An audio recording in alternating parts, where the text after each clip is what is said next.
Picture this. You're sitting in your tiny apartment, scrolling through rejection emails for the 100th time this month. Your phone rings with an unknown number. You almost don't answer, probably another telemarketer or someone calling about your overdue bills. But something makes you pick up. Hello, this is the White House calling. The president would like to speak with you. Your heart stops. This can't be real. Just 6 months ago, people were laughing at your dreams, calling you delusional, telling you to get realistic. Your own family thought you'd lost your mind. Your friends had stopped inviting you out because all you talked about was this impossible goal that everyone said would never happen. But sometimes, the universe has a way of proving everyone wrong. Sometimes, the person who gets laughed at, who gets told no 1,000 times, who trains in secret while others sleep. Sometimes that person gets the call that changes not just their life, but the lives of millions. This is the true story of Sarah Chun, a woman who refused to give up when the world gave up on her. A story about resilience, determination, and the phone call that proved dreams aren't just fantasies. They're destinations waiting for someone brave enough to find the path. What started as mockery ended with the most powerful person in the world asking for her help. Here's how it happened. Sarah Chun had always been the odd one out.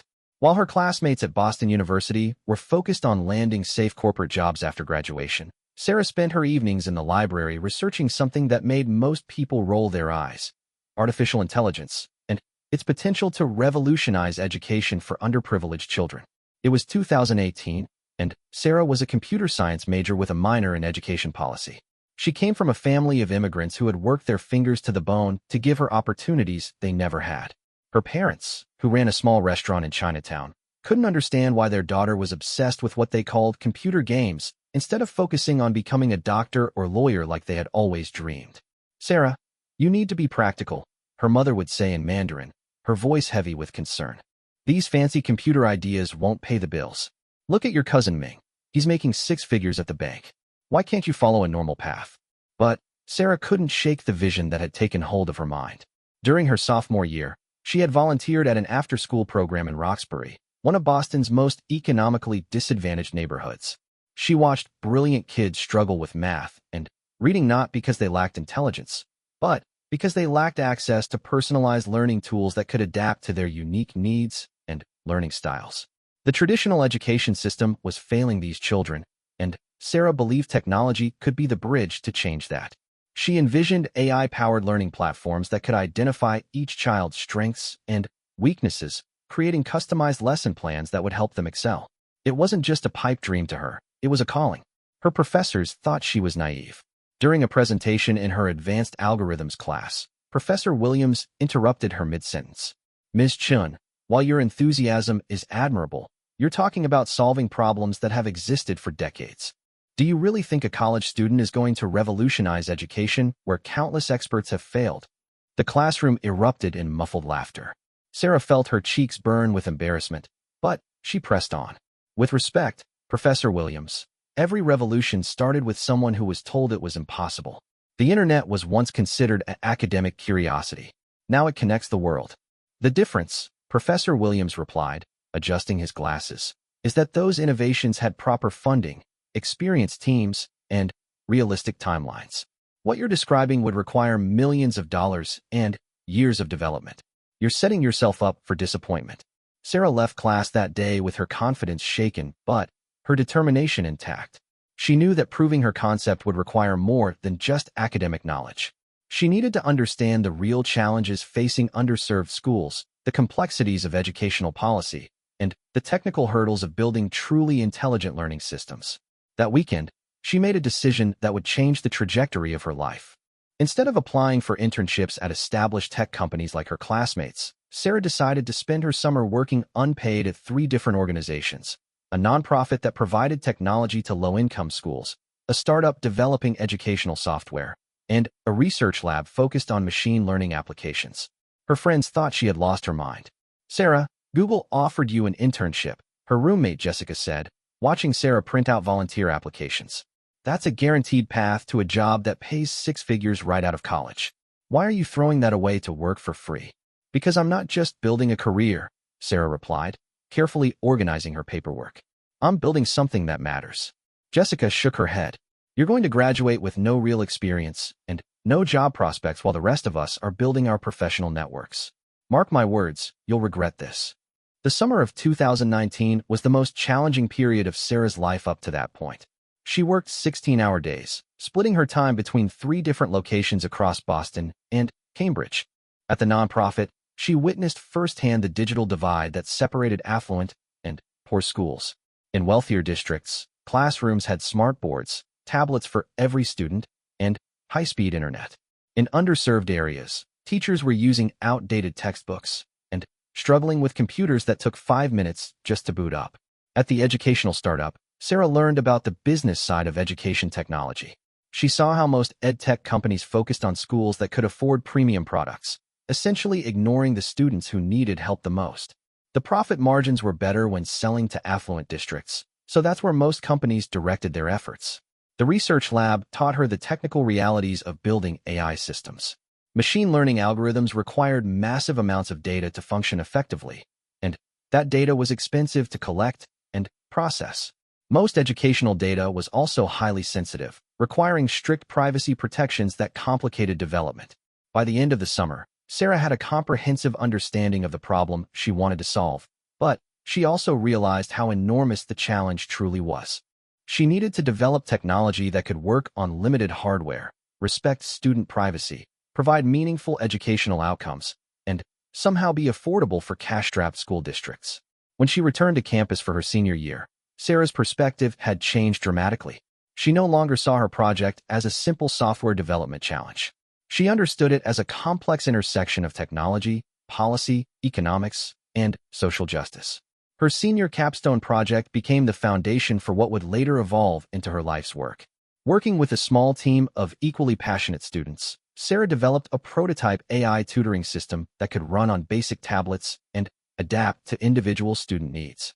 The system used natural language processing to understand when students were frustrated or confused, adjusting the difficulty and presentation style of problems accordingly. The prototype was crude but functional. When they tested it with a small group of middle school students in Roxbury, the results were encouraging. Students who had been struggling with algebra suddenly began grasping concepts they had found impossible just weeks before. The AI didn't just provide answers. It helped students understand the reasoning behind mathematical operations.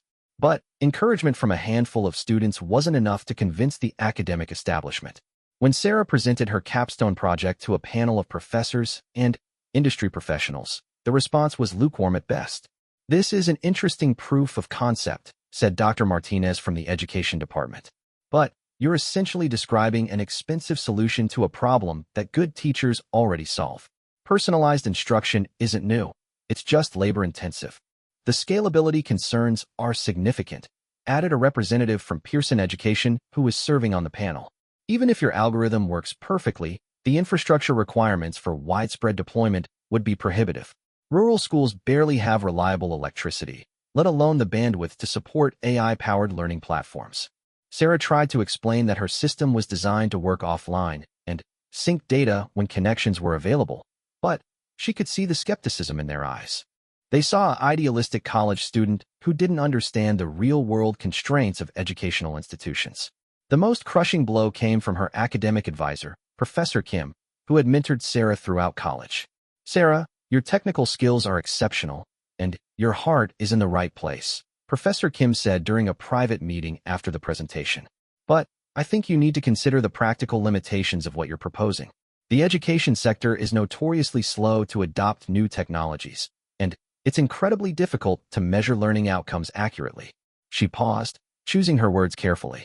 "My advice would be to take a job at a major tech company, gain some real-world experience, and maybe revisit this idea in a few years when you have more resources and industry connections. There's no shame in taking a traditional path first." Sarah left that meeting feeling more isolated than ever. Even her mentor, someone who had consistently supported her academic pursuits, was suggesting she abandon her dream and follow the conventional wisdom. The job market during her senior year reinforced the message that her passion project was impractical. While her classmates were fielding multiple offers from prestigious companies, Sarah struggled to find employers interested in her educational technology background. Tech companies wanted engineers who could optimize advertising algorithms or improve social media engagement metrics. They weren't looking for someone whose portfolio focused on teaching fractions to underprivileged kids. Her parents' concern reached a breaking point during spring break of her senior year. "Sarah, we sacrificed everything so you could have a stable career," her father said, his voice strained with emotion. "We didn't come to this country and work 18-hour days so you could chase fantasies. Your cousin Lisa just got promoted to senior analyst at her consulting firm. She has a nice apartment, a new car, and she's saving money for a house. What do you have?" Sarah looked around her childhood bedroom, walls covered with charts and diagrams outlining her educational technology concepts. She had notebooks filled with algorithms, sketches of user interfaces, and research on learning psychology. But her father was right. She didn't have a job lined up, she didn't have savings, and she was asking them to continue supporting her while she pursued something most people considered unrealistic. "I have a vision, Dad," Sarah replied quietly. "I know it doesn't look like much right now, but I believe this can help millions of children get better educations. Isn't that worth something?" Her father's expression softened slightly, but his practical concerns remained. "Visions don't pay rent, Sarah, and they don't take care of us when we get old. We need you to be successful in the traditional sense, not just satisfied with your work."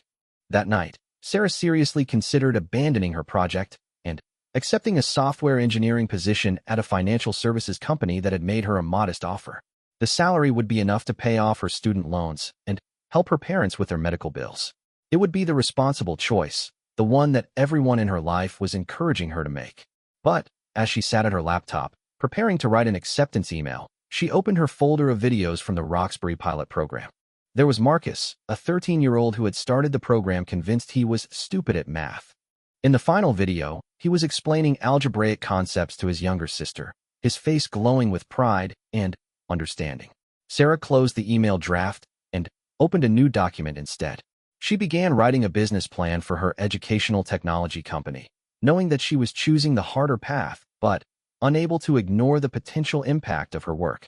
Graduation day arrived with a mixture of celebration and uncertainty. While her classmates posed with their families and job offer letters, Sarah felt like she was standing at the edge of a cliff, about to jump without knowing if she could fly. The last person she spoke with before leaving campus was Professor Williams, the same instructor who had questioned her vision 2 years earlier. "I heard you turned down several job offers to pursue your education project," he said, approaching her after the ceremony. "Yes, sir," Sarah replied, bracing herself for another lecture about practical limitations. "I think you're making a mistake," Professor Williams said bluntly. "But I also think the biggest breakthroughs come from people who are willing to make mistakes. I still don't believe your vision is realistic, but I respect your commitment to it." He paused and looked directly at her. "Prove me wrong, Ms. Chun. I'd be happy to be wrong about this." As Sarah drove away from Boston University for the last time as a student, she carried with her a mixture of determination and terror. She had no job, no funding, and no clear path forward. But she also had something that none of her critics possessed, an unshakable belief that education technology could transform the lives of children who deserved better than the system was giving them. The real journey was just beginning, and Sarah had no idea how many rejections, failures, and lonely nights lay ahead. She also couldn't imagine that less than 5 years later, she would receive a phone call that would validate everything she had sacrificed to pursue her seemingly impossible dream. For now, she was simply a graduate with a used laptop, a stack of rejection letters, and a vision that everyone told her would never work. But sometimes, that's exactly what it takes to change the world. The summer after graduation was a harsh introduction to the realities of entrepreneurship. Sarah moved back into her childhood bedroom above her parents' restaurant, surrounded by the constant sounds of sizzling pans and shouting orders in multiple languages. The familiar chaos that had once felt comforting now felt suffocating as she tried to build a technology company from a space barely large enough for her bed and a desk. Every morning, Sarah woke up before dawn to avoid the breakfast rush downstairs. She would grab a quick bowl of rice porridge and retreat to the small corner she had converted into her workspace, where 2 borrowed monitors sat precariously on a folding table. Her development environment consisted of free software, open-source tools, and whatever computing resources she could access through her university alumni account. The first challenge was money. Sarah had saved approximately $3,000 from part-time jobs during college, which she knew would last maybe 3 months if she was extremely careful with expenses. She applied for every grant, competition, and accelerator program she could find, but the responses were consistently disappointing. While your passion for educational equity is commendable, read one typical rejection letter from a prominent venture capital firm. We don't see a clear path to scalability or monetization. The education sector has proven resistant to technological disruption, and your target market lacks the purchasing power necessary for sustainable growth. Another rejection came from a social impact accelerator. Your technical approach is interesting, but you lack the business experience and industry relationships necessary to navigate the complex landscape of educational procurement and policy. We recommend gaining more experience in the field before pursuing this venture. The rejection stung, but what hurt more were the conversations with potential customers. Sarah spent weeks calling school districts, trying to schedule demonstrations of her prototype. Most didn't return her calls. Those who did were polite, but skeptical. "Listen, honey," said Dr. Peterson, the technology coordinator for a large urban district, during a brief phone conversation. "We get 5 calls a week from people claiming they've invented the next big thing in education. Last month, someone wanted to sell us virtual reality headsets for teaching history. The month before, it was blockchain-based student records management." Sarah tried to explain how her system was different, how it addressed real learning challenges rather than pursuing technology for its own sake. "I'm sure you believe that," Dr. Peterson continued. "But we barely have enough budget for basic supplies. We can't afford to experiment with unproven technologies, especially from someone who's never actually taught in a classroom." The accusation that she lacked classroom experience became a recurring theme. Despite her volunteer work and research, many educators viewed her as an outsider who didn't understand their daily challenges. During one particularly frustrating conference call with a charter school network, the principal interrupted her presentation. "Ms. Chun, have you ever stood in front of 30 kids, half of whom come to school hungry, trying to teach them algebra while the heating system is broken, and you have no supplies? Because that's our reality. We don't need fancy AI, we need basic resources and support." Sarah realized she had been approaching the problem from the wrong angle. Instead of trying to sell her technology, she needed to understand the human context where it would be deployed. She decided to volunteer as a substitute teacher in the same Roxbury schools where she had tested her prototype as a college student. The experience was humbling and eye-opening. Standing in front of a classroom of 8th graders, Sarah quickly understood the gap between her theoretical knowledge and practical teaching skills. Managing classroom behavior, adapting to different learning styles, and maintaining student engagement required skills that no amount of technical training had prepared her for. During her first week as a substitute, a student named Destiny challenged her directly. "Miss Chun, why are you here? You don't look like a real teacher." "What does a real teacher look like?" Sarah asked, genuinely curious. "Real teachers stay," Destiny replied. "They don't just show up for a few days and disappear when they find something better." That conversation haunted Sarah. She realized that many of the students in these schools had been disappointed by a parade of well-intentioned visitors who came to help, but never committed to staying long enough to understand their needs. Sarah made a decision that surprised everyone, including herself.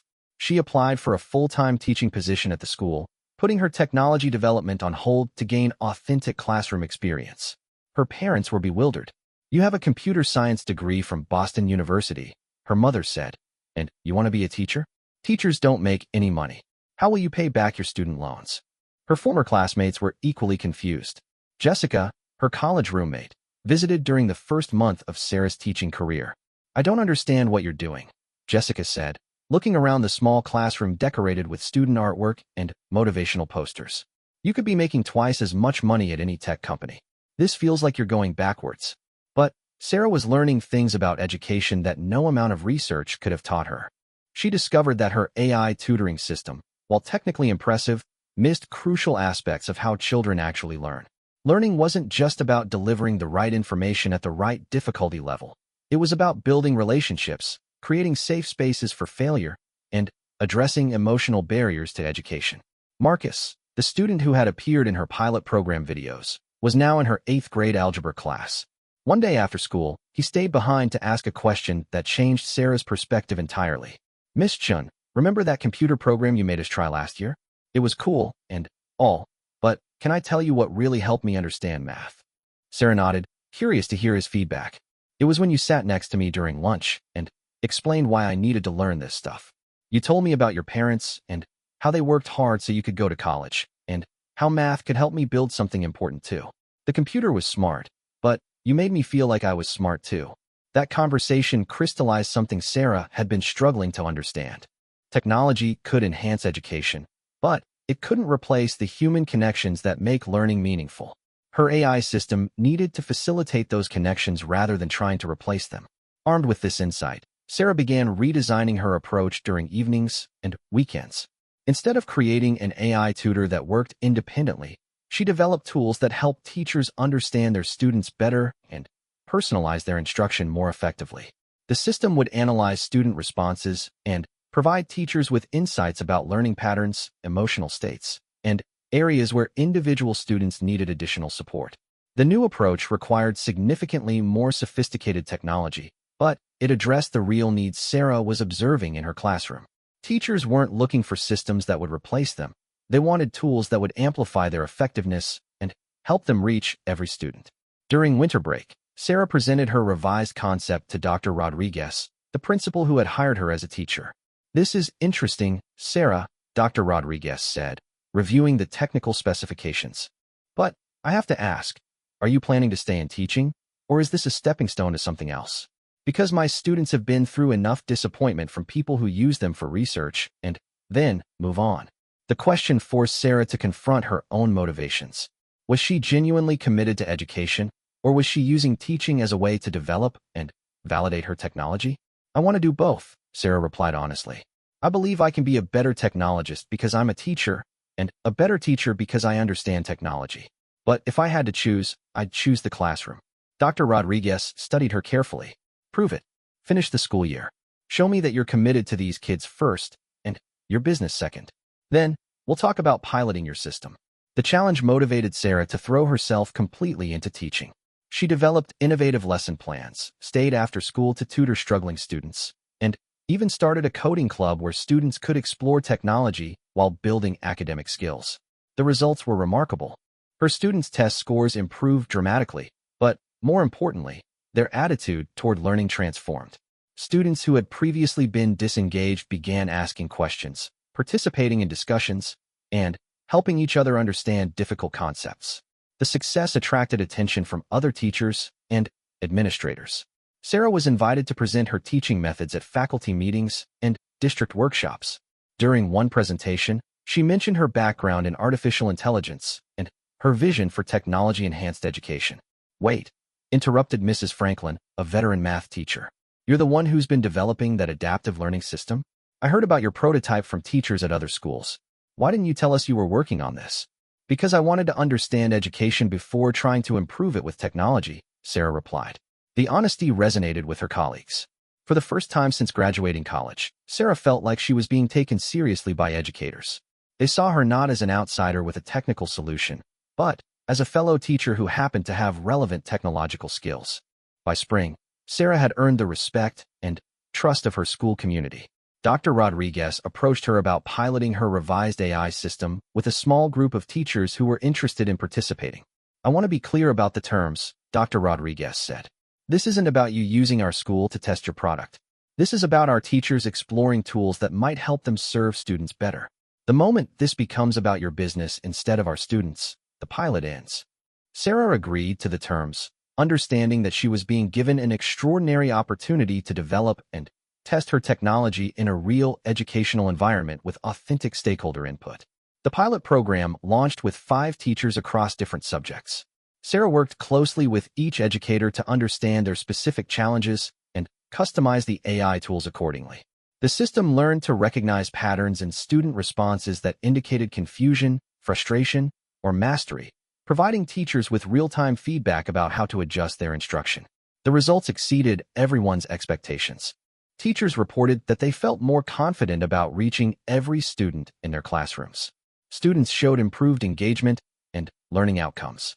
But the most significant outcome was that the technology strengthened rather than replaced the human relationships that drive effective education.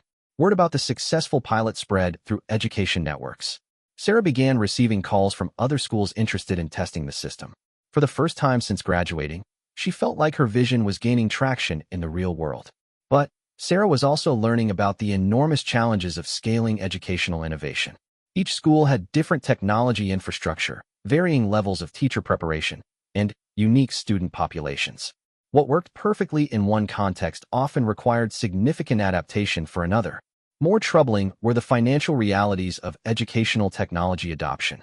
Even schools that loved the system struggled to find budget for implementation.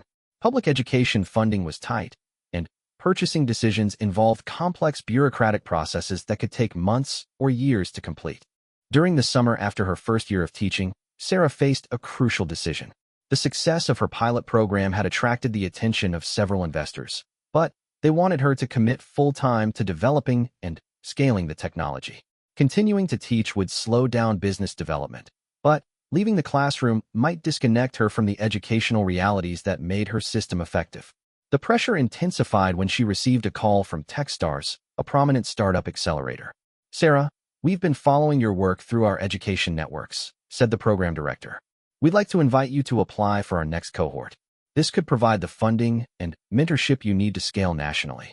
The opportunity was exactly what Sarah had been hoping for when she first graduated.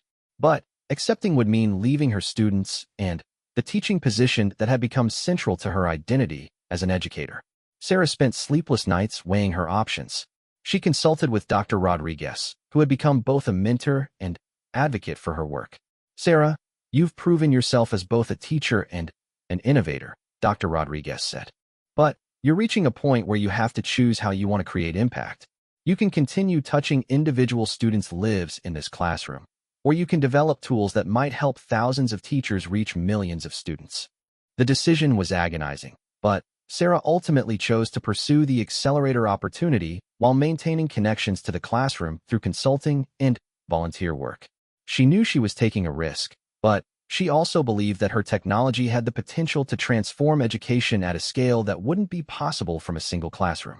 As Sarah prepared her application to Techstars, she reflected on how much her vision had evolved since graduating college. She was no longer the naive student who thought technology alone could solve educational inequality.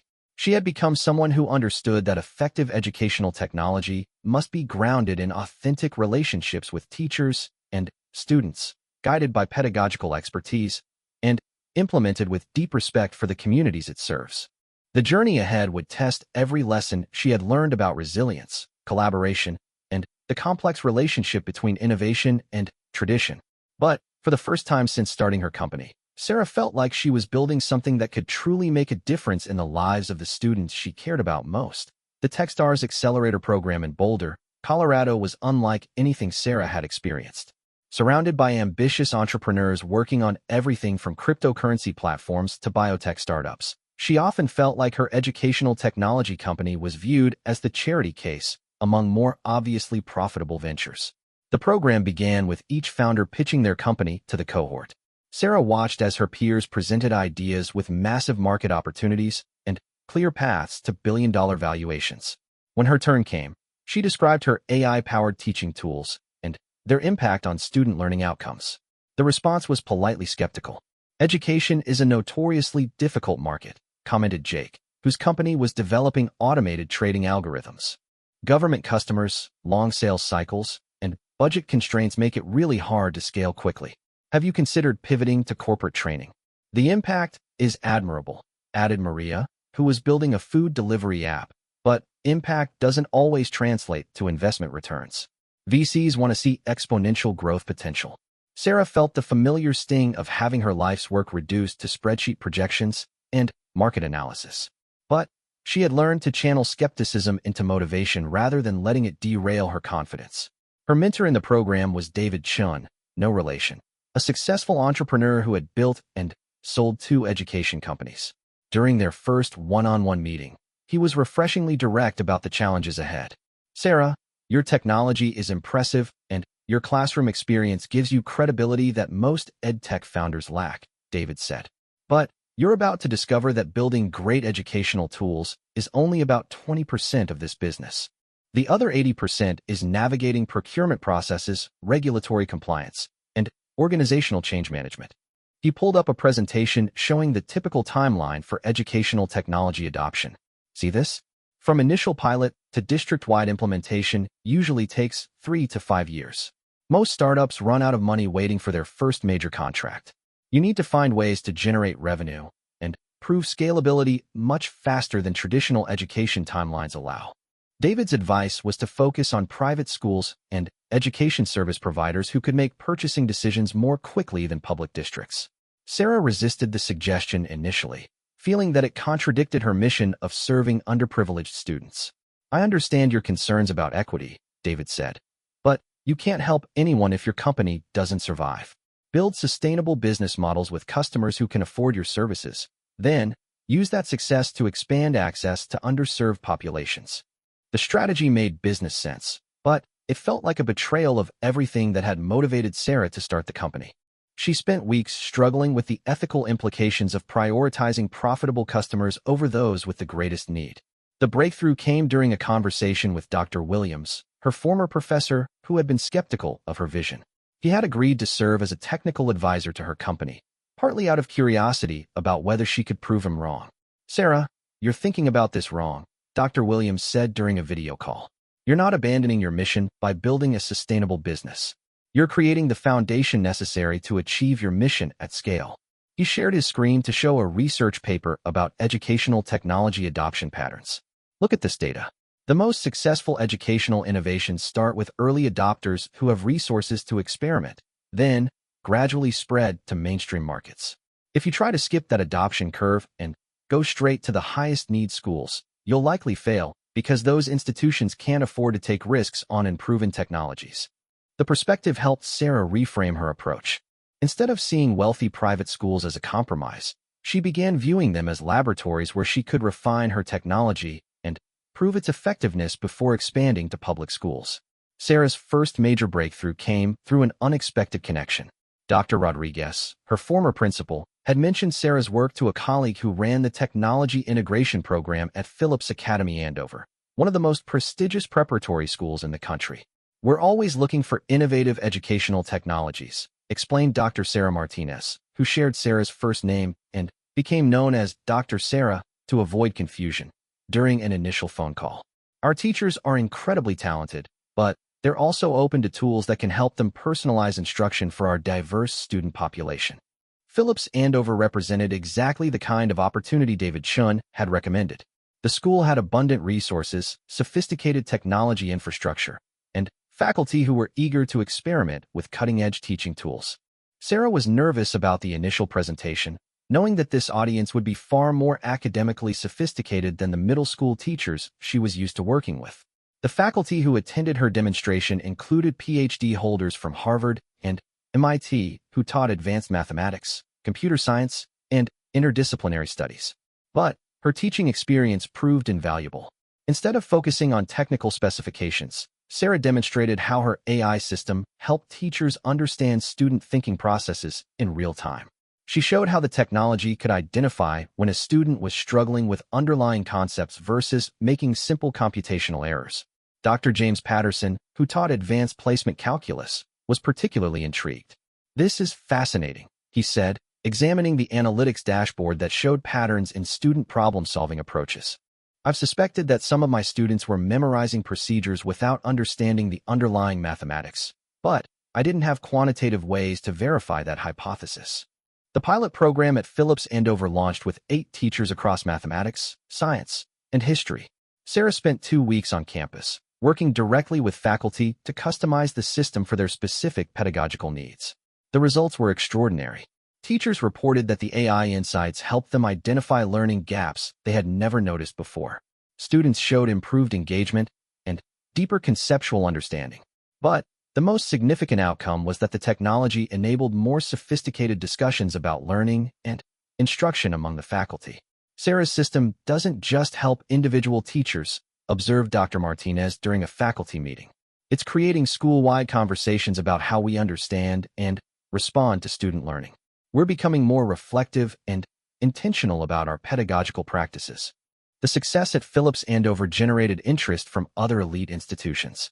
Within 6 months, Sarah had pilot programs running at 3 additional preparatory schools and 2 selective public high schools. Each implementation provided valuable data about how the technology performed across different educational contexts. More importantly, the revenue from these early customers allowed Sarah to hire her first employees. She brought on 2 software engineers, a user experience designer, and a former teacher who could serve as an implementation specialist. The team worked intensively to automate and scale the customization processes that Sarah had been handling manually. They developed configuration tools that allowed schools to adapt the system to their specific needs without requiring custom programming. As the company grew, Sarah maintained her commitment to educational equity by establishing a partnership program that provided free access to her technology for high-need schools. For every paying customer, the company would sponsor implementation at a Title I school serving low-income students.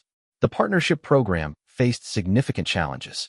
Schools serving disadvantaged populations often lack the technology infrastructure and professional development resources necessary to implement AI-powered teaching tools effectively. Sarah learned that providing free software wasn't enough. These schools needed comprehensive support to be successful. This realization led to Sarah's most important innovation, a hybrid model that combined AI technology with human coaching. Instead of just providing software, her company began offering implementation specialists who worked directly with teachers to integrate the tools into their daily practice. The specialist program was expensive to operate, but it dramatically improved outcomes for schools serving vulnerable populations. Teachers felt supported rather than overwhelmed by new technology, and student learning gains in partnership schools began matching those in well-resourced private institutions. Dr. Rodriguez, who had been following Sarah's progress closely, became one of the first public school principals to implement the full program. "This is exactly what we needed," he said after 6 months of implementation. "Sarah didn't just give us technology. She gave us a system that helps our teachers become more effective while respecting their expertise and experience." The success stories from diverse school settings attracted attention from major foundations and education policy organizations. Sarah was invited to present at conferences, serve on advisory committees, and contribute to research studies about AI in education. During one conference presentation, Sarah met Dr. Rebecca Torres, who directed educational technology initiatives for the U.S. Department of Education. Dr. Torres had been following Sarah's work and was impressed by the evidence of impact across different types of schools. "Sarah, your approach to educational AI is unique," Dr. Torres said after Sarah's presentation. "Most companies either focus exclusively on profitable markets or create charitable programs that aren't sustainable. You've figured out how to build a business model that actually serves equity." The conversation with Dr. Torres opened new possibilities for Sarah's company. The Department of Education was developing policy frameworks for AI in education and needed examples of responsible implementation that protected student privacy while improving learning outcomes. Sarah was invited to participate in a federal working group that was developing guidelines for educational AI systems. The experience gave her insights into how government leaders were thinking about technology's role in addressing educational inequality. "We're looking for partners who understand that technology alone won't solve educational challenges," Dr. Torres explained during one working group session. "We need innovators who respect the complexity of teaching and learning while leveraging AI's potential to support educators." Sarah's participation in federal policy discussions elevated her profile in the education community. She began receiving speaking invitations from major universities, international conferences, and policy organizations. But the increased visibility also brought new scrutiny. Competitors began questioning whether her company's growth claims were accurate. Some academics criticized the lack of peer-reviewed research on her AI algorithms. A few prominent educators argued that technological solutions distracted from more fundamental issues like teacher pay and school funding. The criticism stung, particularly because some of it came from people Sarah respected. During a panel discussion at Harvard's Graduate School of Education, a prominent researcher challenged her directly. "Ms. Chun, while your anecdotal success stories are compelling, where's the rigorous research proving that AI actually improves learning outcomes better than good teaching without technology? Aren't you essentially selling expensive tools that replicate what effective teachers already do?" Sarah had anticipated this question and came prepared with data from her pilot programs. She showed statistically significant improvements in student learning across multiple schools and demographic groups. But she also acknowledged the limitations of her evidence. "You're absolutely right that we need more rigorous research," Sarah replied. "That's why we're partnering with education schools at 3 universities to conduct randomized controlled trials of our system. But I'd argue that waiting for perfect evidence while students struggle with inadequate instruction is its own ethical problem." The exchange was tense, but it motivated Sarah to invest more heavily in research and evaluation. She hired a former education researcher as her company's director of impact assessment and began collecting more sophisticated data about learning outcomes. The research investment paid off when her company published the first peer-reviewed study showing significant learning gains from AI-supported instruction in low-income schools.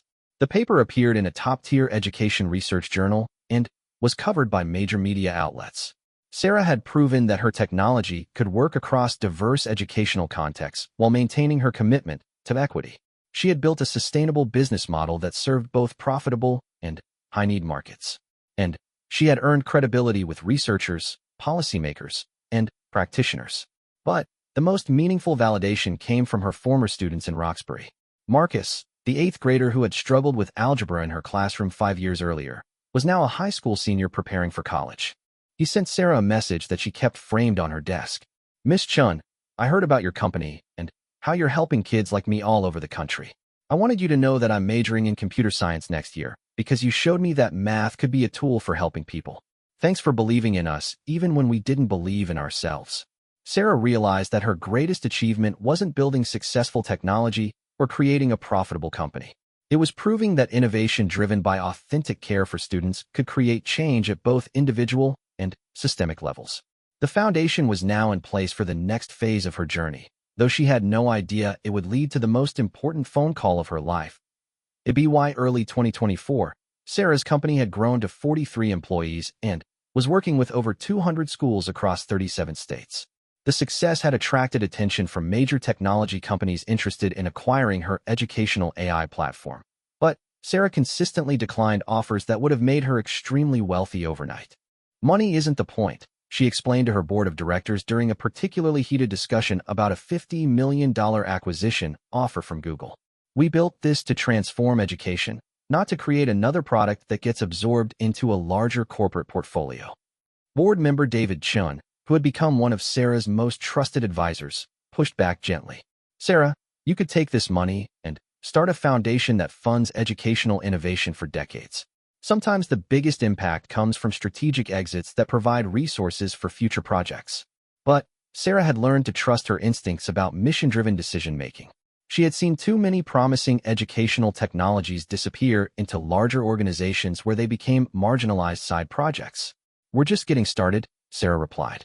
"The research is showing that our approach works, but we haven't figured out how to scale it to every school that needs it. That's the problem I want to solve." The conversation was interrupted by a call from Dr. Torres at the Department of Education. "Sarah, I have an unusual request, Dr. Torres said, her voice carrying an edge of excitement that was uncommon in government communications. "The White House is hosting a summit on AI and education next month. They specifically asked for you to participate as one of the featured speakers." Sarah was stunned. The White House. She had imagined that her work was gaining recognition in education circles, but she hadn't realized it had attracted attention at the highest levels of government. "What exactly would they want me to discuss?" Sarah asked, trying to process the magnitude of the invitation. "They're developing a national strategy for AI in education," Dr. Torres explained. "Your company represents the kind of responsible innovation they want to highlight. You've demonstrated that AI can improve educational equity rather than exacerbating it." The White House Summit on AI and Education was held in the East Room, where Sarah found herself seated between the CEO of Khan Academy and a professor from Stanford's Human-Centered AI Institute. The setting was surreal. Here she was, a woman who had been mocked for her unrealistic dreams just 6 years earlier, advising the federal government on technology policy. President Biden opened the summit with remarks about America's need to lead in artificial intelligence while ensuring that technological progress served all citizens, particularly those who had been historically underserved by traditional systems. "We have an obligation to ensure that AI makes education more accessible, not less," the president said, looking directly at the assembled innovators. "The technologies we develop today will shape opportunities for generations of American students." Sarah was scheduled to present during the afternoon session on AI for educational equity. Standing at the podium in the East Room, looking out at an audience that included cabinet members, university presidents, and technology leaders, she felt the weight of representing not just her company, but every teacher and student who had contributed to her understanding of education. 6 years ago, I was a college student with an idea that everyone told me was impossible," Sarah began. I wanted to use artificial intelligence to help every child receive personalized instruction, regardless of their school's resources or their family's income. She described her journey from skeptical professors to substitute teaching in underserved schools, from rejected grant applications to successful pilot programs in elite institutions. What I learned is that AI doesn't replace good teaching, it amplifies it. The most powerful educational technology isn't a computer that teaches children. It's a system that helps teachers understand each child better and respond to their individual needs more effectively. Sarah's presentation included videos from students and teachers across the country who had used her platform.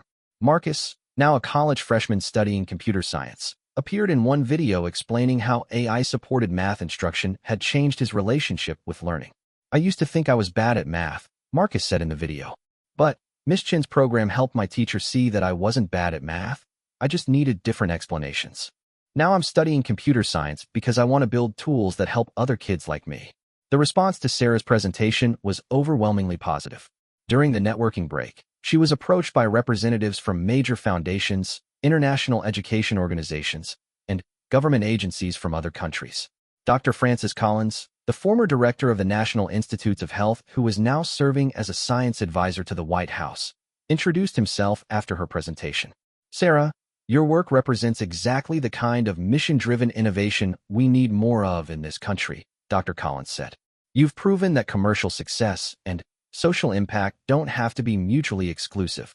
But the most significant conversation happened with Maria Gonzalez, the Deputy Chief of Staff who was coordinating the administration's AI initiatives. Sarah, we've been following your company's work for over a year, Maria said. Your approach to responsible AI development aligns perfectly with the President's priorities around educational equity and technological innovation. Maria explained that the administration was developing a comprehensive national initiative to address learning gaps that had been exacerbated by the COVID-19 pandemic. They were looking for partners who could help implement evidence-based solutions at unprecedented scale. We're talking about reaching millions of students who are struggling academically, Maria continued. Traditional approaches aren't working fast enough. We need innovative solutions that can be deployed quickly while maintaining high standards for effectiveness and equity. Sarah listened carefully, understanding that this conversation could represent the opportunity she had been building toward her entire career.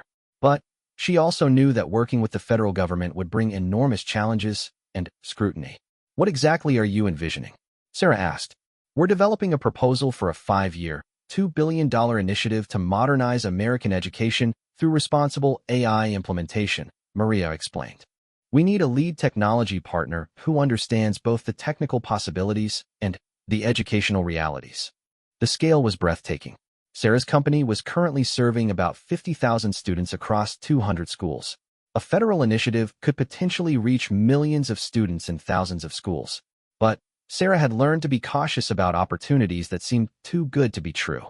Educational technology was littered with failed attempts at large-scale implementation that had promised transformation, but delivered disappointment. Maria, I appreciate the confidence you're showing in our work, Sarah said carefully. But scaling educational innovation is incredibly complex.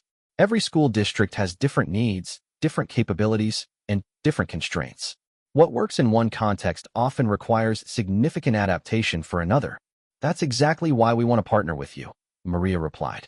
Most technology companies try to force schools to adapt to their systems. You've built a company that adapts to schools while maintaining effectiveness.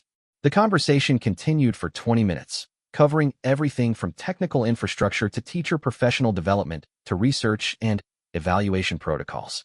By the end, Sarah understood that the administration was serious about creating the most ambitious educational technology initiative in American history. Sarah, I want to be direct with you, Maria said as their conversation concluded. The president is personally committed to this initiative.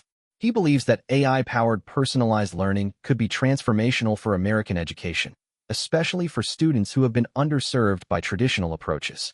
Maria paused, choosing her words carefully. We're going to invite a small group of companies to submit detailed proposals for partnership. But I'll be honest, after today's presentation, you're our preferred candidate. The question is whether you're ready for this level of responsibility and scale. Sarah left the White House that day with her mind racing. The opportunity was exactly what she had dreamed of when she first started her company.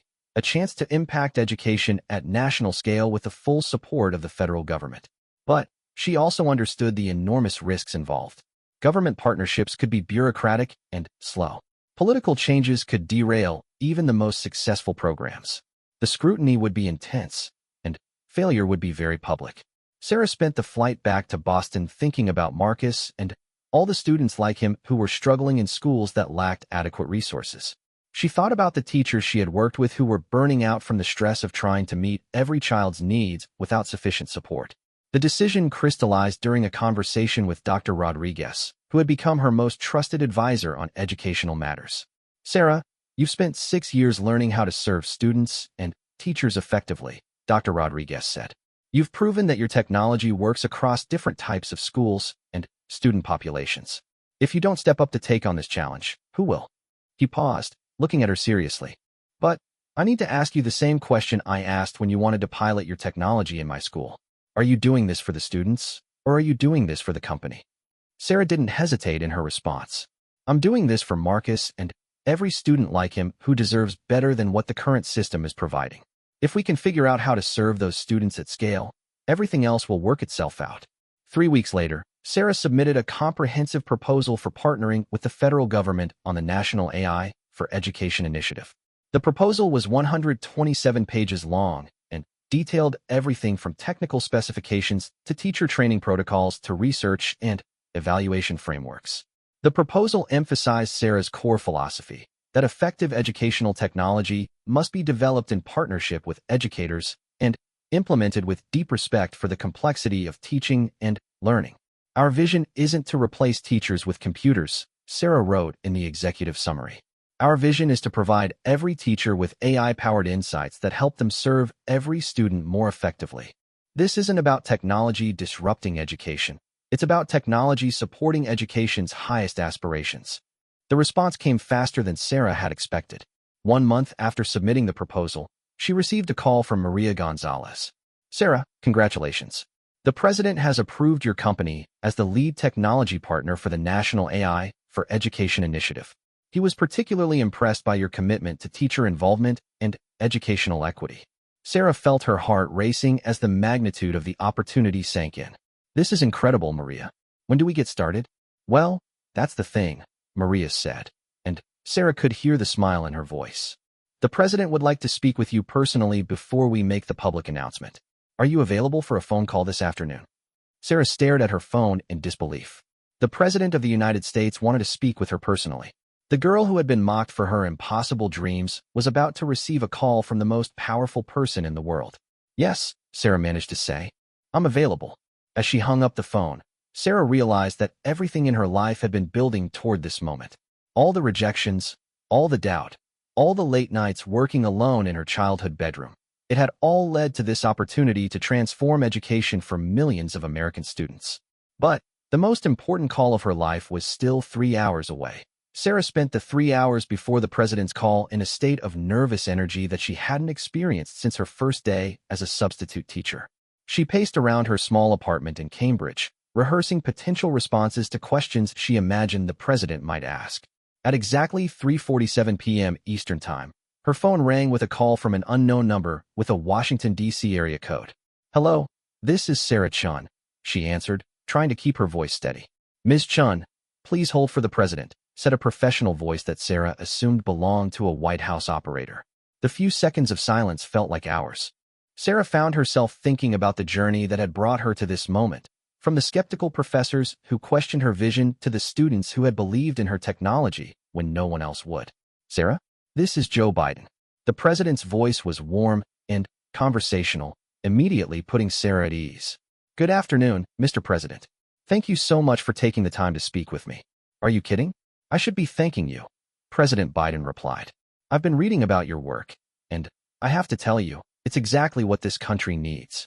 Using technology to help every child succeed, especially kids who haven't had fair opportunities, that's what America is supposed to be about. The president's genuine enthusiasm was evident in his voice. Sarah could hear that this wasn't a perfunctory political call, but a conversation with someone who was genuinely excited about the potential impact of educational innovation. Sarah, let me ask you something, the president continued. I've been in politics for 50 years, and I've seen a lot of people promise to transform education. What makes you different? What makes me believe that this time, we're really going to help kids who need it most? Sarah had anticipated this question and knew that her answer needed to be both honest and confident. Mr. President, I think the difference is that I started as a teacher, not a technologist, Sarah replied. I didn't create this system in a lab and then try to sell it to schools. I worked in classrooms, failed at my first attempts, and learned that effective educational technology has to serve teachers and students, not replace them. She paused, gathering her thoughts. Every decision we've made about our platform has been guided by one question.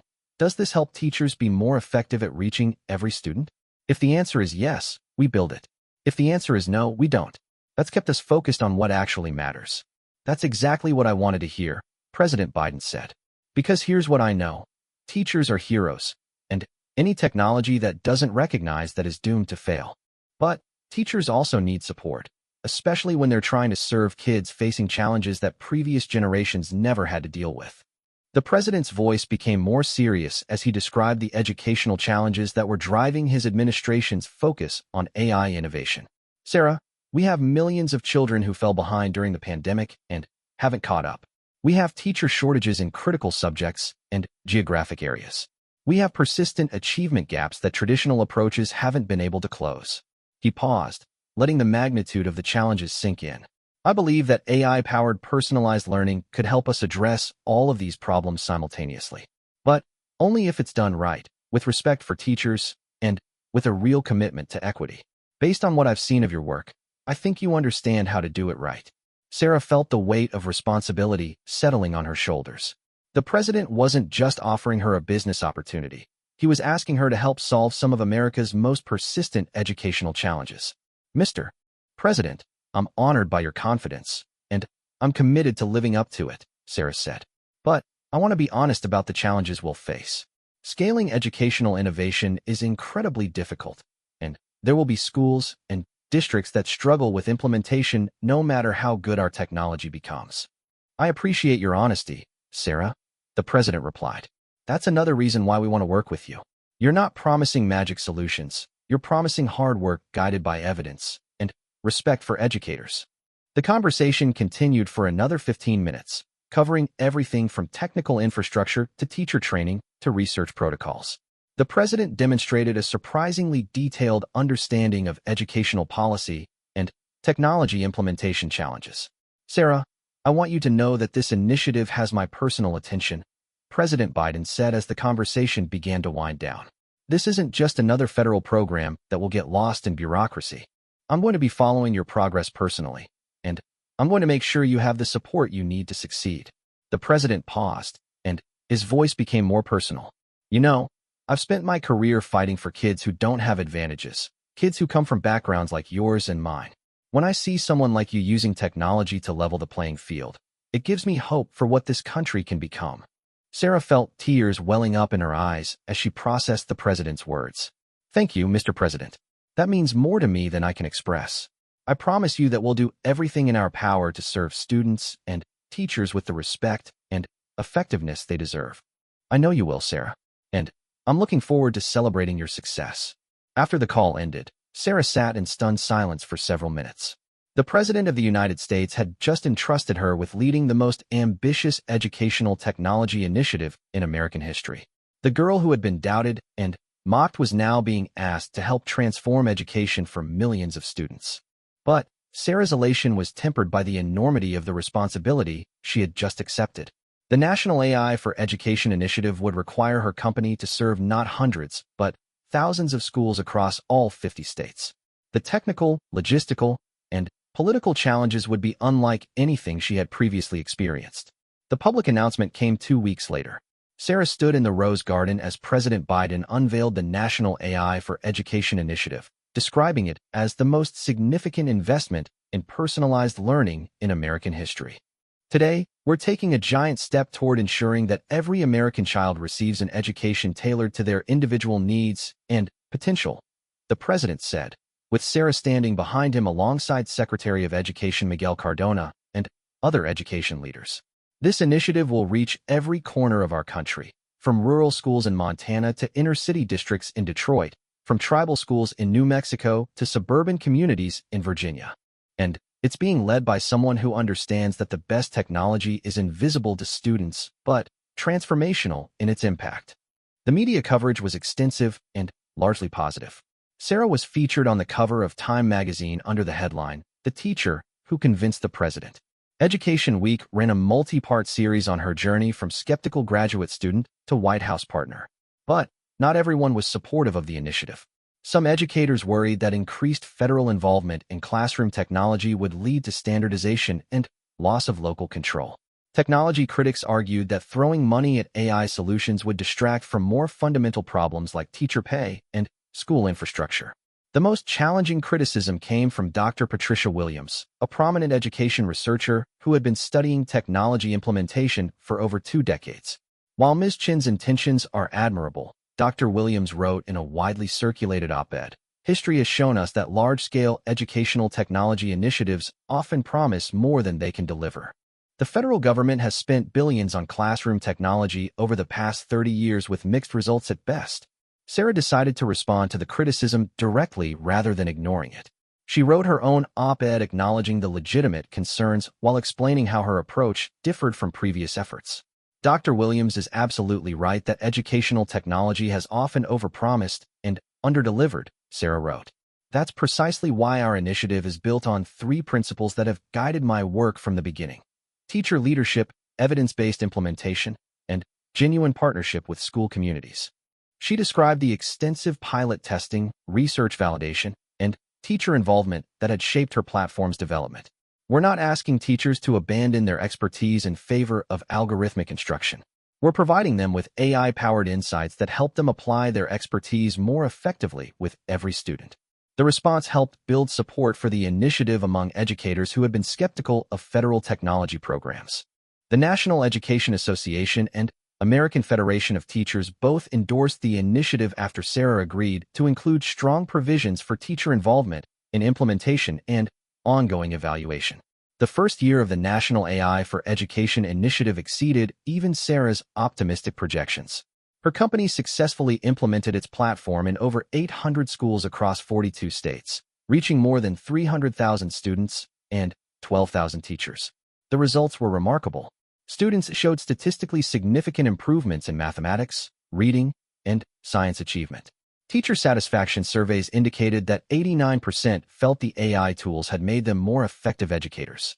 Most importantly, achievement gaps between different demographic groups began to narrow in participating schools. Marcus, Sarah's former student who had inspired much of her work, was now a junior at MIT studying artificial intelligence. He served as a student advisor to Sarah's company, helping ensure that the technology remained focused on student needs rather than technical capabilities. Ms. Chin always told us that technology should make learning more human, not less human, Marcus said during a conference presentation about the initiative. That's exactly what this system does. It helps teachers understand us better so they can help us learn better. The success attracted international attention. Sarah was invited to speak at education conferences in Finland, Singapore, South Korea, and the United Kingdom. Several countries began developing their own national AI for education initiatives based on the American model. But Sarah remained grounded in the daily realities of classrooms and students.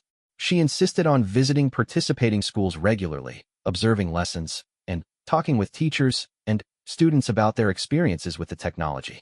During one school visit in rural Kentucky, Sarah met a 3rd-grade teacher named Mrs. Patterson who exemplified the impact the initiative was having on educators. "I've been teaching for 27 years, Mrs. Patterson said, and I thought I knew my students pretty well.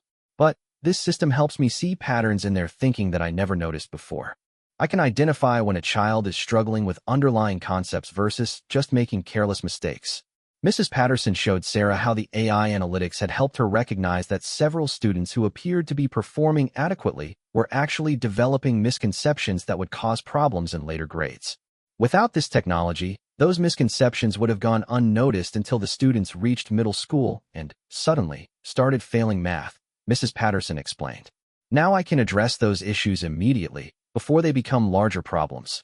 The visit reminded Sarah that her work's ultimate impact wasn't measured in company valuations or government contracts, but in individual students who received better instruction because their teachers had better tools. As the second year of the initiative began, Sarah reflected on the journey that had brought her from a doubted college student to a White House partner. She thought about all the people who had told her that her dreams were unrealistic, and she felt grateful rather than vindicated. The doubt and rejection taught me to build something that really works rather than just something that sounds impressive, Sarah said during a Harvard Business School case study interview about her company.